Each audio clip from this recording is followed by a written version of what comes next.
नमस्कार, मी Avinash चिलेकर. PCB today मध्ये आपलं स्वागत आहे. पीसीबी कट्टामध्ये आता आपण पिंपरी चिंचवड महापालिका निवडणुकी संदर्भामध्ये चर्चा करतोय. पिंपरी चिंचवडच्या निवडणुका म्हणजे राज्यातल्या जे 29 महापालिका च्या निवडणुका हे बहुतेक 22 जानेवारी पर्यंत होतील, असा 22 जानेवारीला होतील असा एक प्राथमिक अंदाज आहे. कदाचित 15 किंवा 16 डिसेंबरला त्या संदर्भातली घोषणा निवडणूक आयोग करेल अशी एक आताची माहिती आहे, अधिकृत नाही, ही समजलेली माहिती आहे. आणि त्या अनुषंगाने या निवडणुकीमध्ये आपल्या महापालिकेमध्ये 128 नगरसेवक निवडून द्यायचे, 32 प्रभाग आहेत.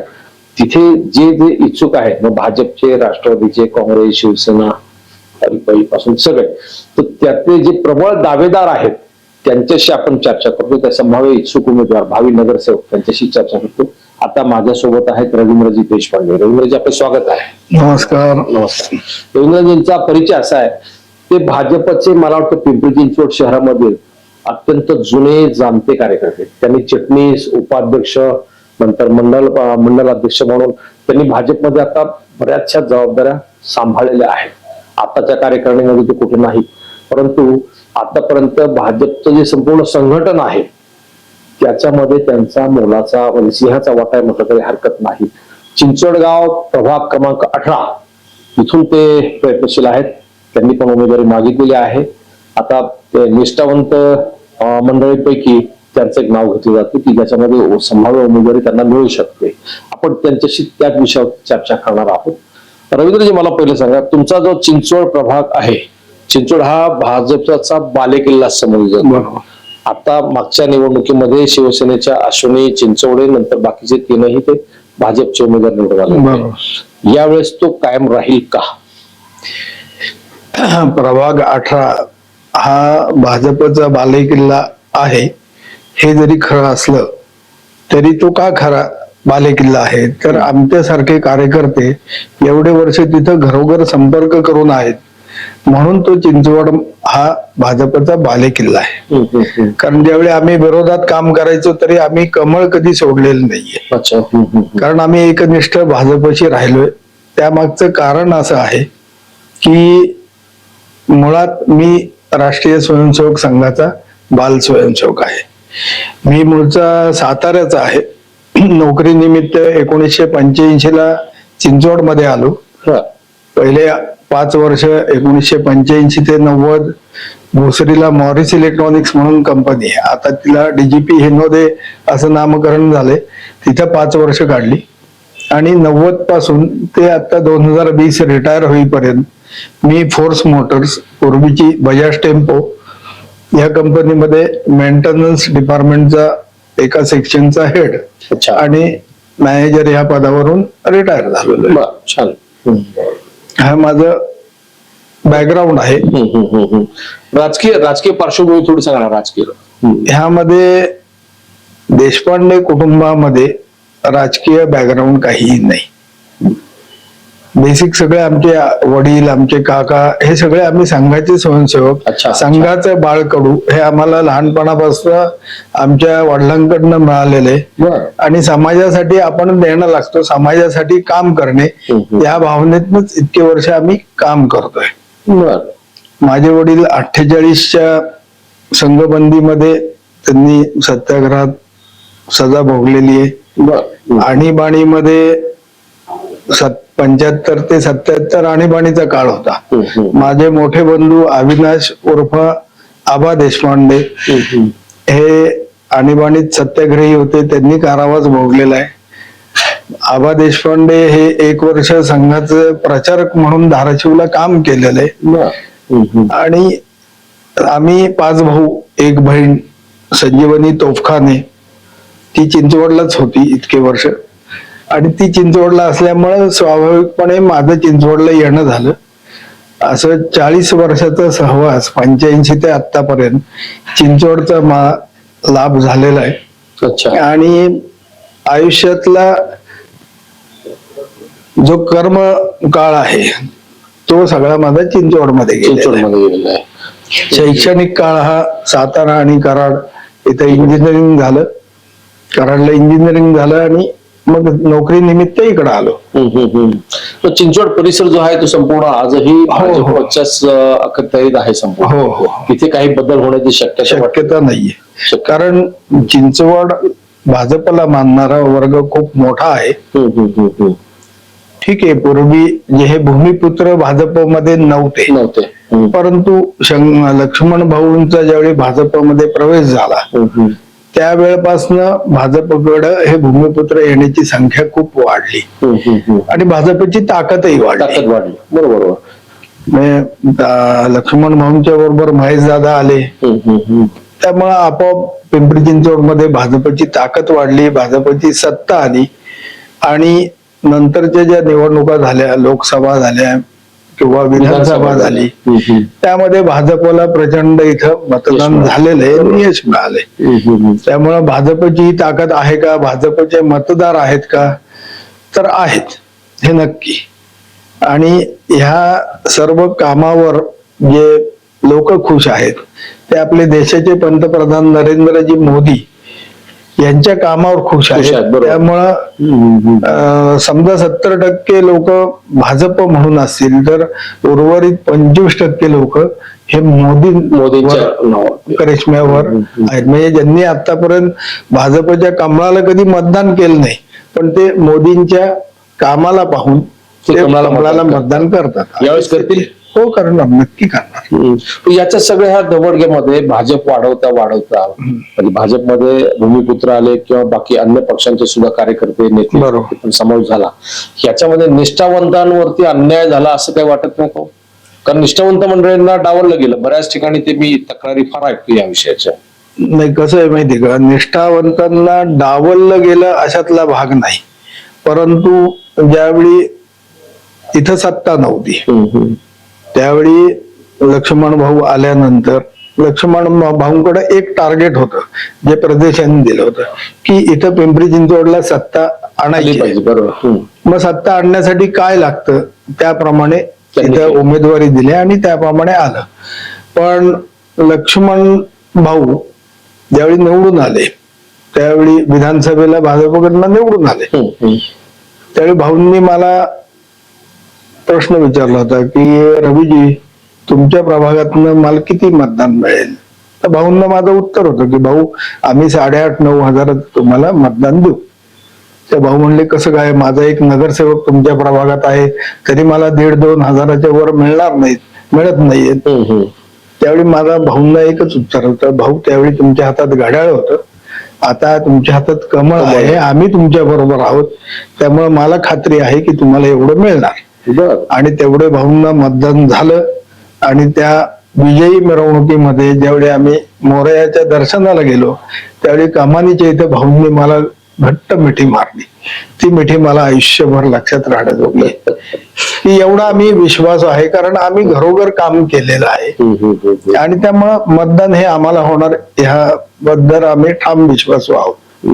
पण तुम्ही 2017 ची महापालिकेतली भाजपची सत्ता पाहिली, 2017 ते 22 तो कालावधी भाजपने इथे या शहरावरती राज्य केलं.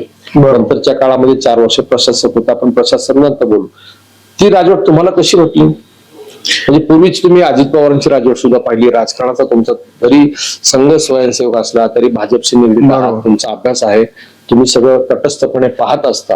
17 ते 22 चा कालावधी हा तुम्हाला कसा वाटला? 17 ते 22च्या काळामध्ये एक विकासाचं धोरण घेऊन भाजप इथं काम करत होतं. ते लक्ष्मण भाऊ हे विकास पुरुषच आहेत, त्यामुळे ते लोक नेते म्हणून संबोधले जात आहे. आणि त्यांच्याच मार्गदर्शनाखाली महेशदादांचा सपोर्ट आणि मग पिंपरी चिंचवडचा विकास त्या दृष्टीने झालेला आहे. तर कारभार व्यवस्थित झाला असं मला वाटतं. तर त्या काळामध्ये 2017ला घोषणा सुरू केली, भयमुक्त, भ्रष्टाचार मुक्त. 5 वर्षामध्ये भ्रष्टाचार कमी झाला का वाटतं तुम्हाला? कसं काय, आता आकडेवारीकडे आम्ही जात नाही, जे आम्ही कार्यकर्ते म्हणून आहोत ते आकडेवारीकडे कधी जात नाही. आणि थोडं 19-20 होऊ शकतं, माहित नाही, पण तसं काही झालं असावं असं मला तरी वाटत नाही.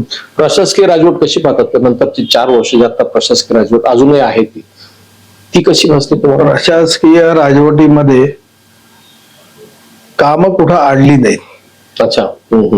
पण त्यांच्यावर जो दबाव पाहिजे अंकुश तो पाहिजे. अंकुश राहिलेला नाही. हम्म.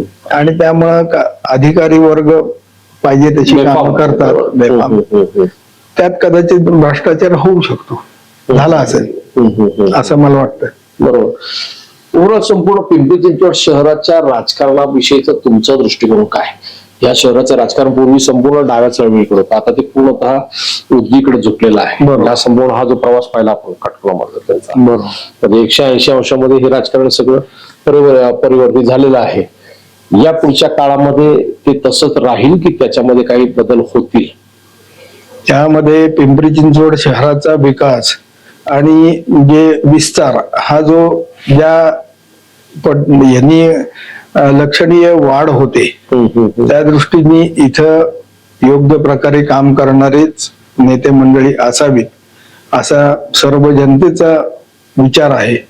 आणि त्या विचारातूनच आमचे नेते मंडळी इथं काम करतायत. त्यामध्ये ज्या मूलभूत गरजा आहेत, रस्ते, वीज, पाणी, त्या आपल्याला माहिती आहे की पिंपरी चिंचवड शहरामध्ये पाण्याचा तुटवडा आहे, की एक दिवसाआड पाणी मिळतंय. पुरेसं मिळतं का तर 24 तास पाणी नाही मिळत, पण बऱ्यापैकी पाणी आहे. आणि त्याच्यात सुद्धा पाणी वाढण्यासाठी आमचे नेते मंडळी महेशदादा असतील, शंकर भाऊ असतील, लक्ष्मण भाऊ असतील यांनी केलेले प्रयत्न केलेत की ऍडिशनल पाणी आपल्याला ह्या धरणातून मिळावं, त्या धरणातून मिळावं. असं करत तरी ती अजून घट आपली भरून निघत नाही. म्हणून सध्या एक दिवसाआड पाणी आहे, पण भविष्यात निसर्गाने साथ दिली तर ते आपल्याला प्रश्न सुटू शकतात. मला रस्त्याचा विचार केला तर रस्त्यांचं जाळं चांगल्या प्रकारे चालू आहे. मेट्रोची जी सोय आपल्या पिंपरी चिंचवडला झाली ती खूप चांगली झालेली आहे. त्याचा पुढच्या काळामध्ये निगडीपर्यंत सुरू झालाय. निगडी ते आपलं रावेत आणि अशा मार्गाने जो अंतर्गत मेट्रोचा प्रवास असावा तर त्या दृष्टीने प्रयत्न चालू आहेत. अच्छा. मला एक दोन प्रश्न आहेत त्याच्यामध्ये, आता राजकीय प्रश्न आहेत. आतापर्यंतच्या निवडणुकामध्ये खरंच संघाचा याच्यामध्ये सहभाग असतो का? आता अनेकदा असं सांगलं की भाजपच्या यशामध्ये खऱ्या अर्थाने संघ कार्यकर्त्यांनी, संघ स्वयंसेवकांनी झोकून देऊन काम केलं, त्याच्यामुळे भाजपला यश मिळतं. हे कितपत खरे? लोकसभा, विधानसभा, महापालिका निवडणुका संघाचा राजकारणामध्ये सक्रिय सहभाग कधीच नसतो. संघ चांगल्या विचाराच्या पाठीशी कायमच उभा असतो आणि त्याप्रमाणे आपल्या देशाला जर चांगलं नेतृत्व असेल आणि देशाला जर भविष्यामध्ये जगाच्या पाठीवर एक नंबरला न्यायचं असेल तर आपले पंतप्रधान नरेंद्र मोदी हे संघाचे स्वयंसेवक प्रचारक आहेत. तर योग्य माणूस आहे आणि त्यांच्यासाठी आपण काहीतरी करायला पाहिजे ही संघ स्वयंसेवकांची भावना आहे. आणि संघ स्वयंसेवक सांगत नाहीत की ह्या कमळाला तुम्ही मत द्या किंवा धनुष्यबाणाला द्या किंवा घड्याळाला द्या, असं चिन्ह कोणाला सांगत नाहीत. पण हा व्यक्ती ह्या देशाच्या चांगल्या माणसाच्या मागे उभा राहणार आहे तर तुम्ही ह्या व्यक्तीला मतदान करा, अशा प्रकारचा संघ घरोघर प्रचार करतं आणि त्याचा लाभ भाजपला होतो. झालाय आहे म्हणतो त्याच्यात दिसून येतो. हा, दिसून येतो. दुसरा एक विषय असा होता त्याच्यामध्ये की आपण भाजप वाढवताना मग तो विषय घेतला होता, थोडा अर्धवट राहिला, की त्याच्यामध्ये बाहेरच्या उमेदवारांची, आपण बाहेरच्या कार्यकर्त्यांची निवडून येण्याची क्षमता हा जो विषय असतो त्या निकषावरती बाहेरचे उमेदवार आपण ऍड करतो, बाहेरचे कार्यकर्ते नेते आपण ऍड करतो त्याच्यामध्ये पक्षामध्ये. तर प्रत्येक वेळेस त्याची क्षमता, निवडून येण्याची क्षमता, याच्यामध्ये पहिला निकष असतो तो पैसा. म्हणजे त्याच्याकडे निवडणूक खर्च करण्यासाठी कोटी 2 कोटी आहेत का, त्याचा जनसंपर्क, त्याचं कार्य, म्हणजे भाजपच्या संस्कारामध्ये त्याचं कार्य पाहिलं जातं, त्याची राष्ट्रभक्ती पाहिली जाते, तो किती कल्चर्ड आहे, तो किती शिक्षित आहे, त्याचा लोकांशी वागण्याचं त्याचं साधारण परिस्थिती कसं आहे हे सगळं पाहिलं जातं. पण आता निवडणुकीमध्ये निवडून येण्याची क्षमता त्याच्यातला पहिला निकष आहे की पैसा. त्या बाबतीमध्ये रवींद्र तुमचं काय मत पडतं? यामध्ये माझं मत असं आहे की निवडून येण्याची क्षमता नुसता पैसा नसतो, त्या उमेदवाराचा संपर्क किती आहे, जनसंपर्क किती आहे. भले तो पैशाने कमी असेल तर प्रभाग 4 जणांचा आहे, बरोबर. तर असा एखादा निष्ठावंत कार्यकर्ता त्या प्रभागामध्ये त्यांनी सामावून घ्यायला पाहिजे, असं माझं वैयक्तिक मत आहे. बरोबर. म्हणजे पैसा हा निकष असता कामा नये. असं कामा नये. पैसा लागतो का तर लागतो, प्रश्न नाही. परंतु नुसत्या पैशावरच निवडणुका होतात असं नाही. तर कार्यकर्त्याची निष्ठा, पक्षनिष्ठा, कार्यकर्त्याचं समाजात वावरणं आणि घरोघर संपर्क किती आहे हे पण लागतं. नाहीतर मी लाखो करोडो रुपये खर्च केले, काही कार्यक्रम घेतले करमणुकीचे, तर जनता त्या करमणुकीच्या कार्यक्रमाला येते, पण ते मतदान होईल याची गॅरंटी नसते. तो फरक आहे. त्यामुळे पैसा नुसता असून उपयोग नसतो. तुमचं कार्य आणि तुमचा संपर्क आणि जनतेचा तुमच्यावरचा विश्वास हे महत्वाचं असतं.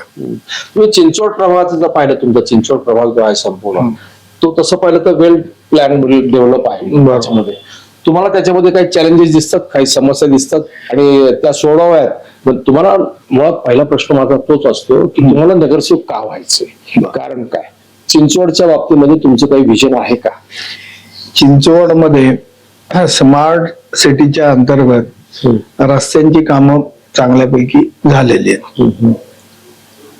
या रस्त्यांच्या कामामध्ये सध्या अडचण काही नाही, परंतु जे ट्रॅफिकची समस्या आहे त्यासाठी काहीतरी उपाययोजना कराव्या लागतील.